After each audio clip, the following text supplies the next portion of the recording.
یعنی کہ اب تیمم ہم نے کرنا کس طرح ہے، طریقہ میں آپ کو بتاتا ہوں۔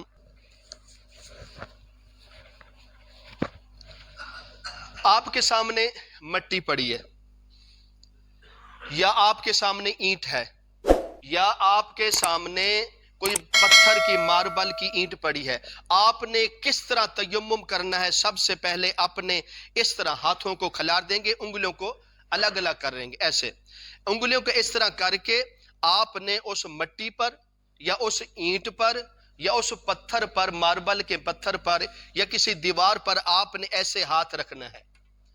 اگر آپ نے مٹی پر ہاتھ اس طرح رکھ دیے ہیں، اگر آپ کے ہاتھوں پر مٹی زیادہ لگ چکی ہے تو پھر آپ اپنے ہاتھوں کو اس طرح جھاڑیں گے، اس طرح نہیں جھاڑیں گے، اس طرح جھاڑیں گے، یہ انگوٹھے میں انگوٹھا لگائیں گے، وہ جتنی مٹی جھڑ جائے گی، بقایا جتنی بچے گی آپ نے ایسے دونوں ہاتھوں کو اپنے پورے چہرے پر اس طرح پورے، یعنی پیشانی سے لے کر تھوڑی تک، اس کان کی نوک کے دوسری کان کی نوک تک ایسے ملنا ہے، ایسے اچھی طرح ملنا ہے، اس طرح۔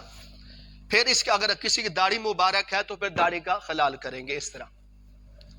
یہ ہے ایک مرتبہ آپ نے چہرے پر اس طرح ہاتھ پھیرنے ہیں۔ پھر اس کے بعد دوسری مرتبہ اس مٹی پر ہاتھ لگائیں گے، پھر اس طرح ہاتھوں کو جھاڑ کر پھر آپ نے اپنے بازو کا کرنا ہے کہ اپنا دایاں ہاتھ بائیں ہاتھ کے اوپر رکھ دینا ہے، ایسے اس طریقے سے رکھنا ہے۔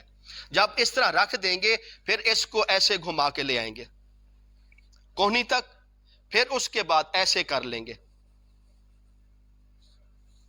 ایسے۔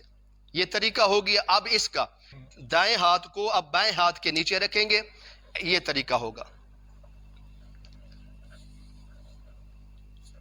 یہ طریقہ۔ اب اس کے بعد یہ انگلیوں کا خلا بچ گیا، اب اس پر ایسے ایسے کرو، یہ آپ کا تیمم مکمل ہو گیا ہے۔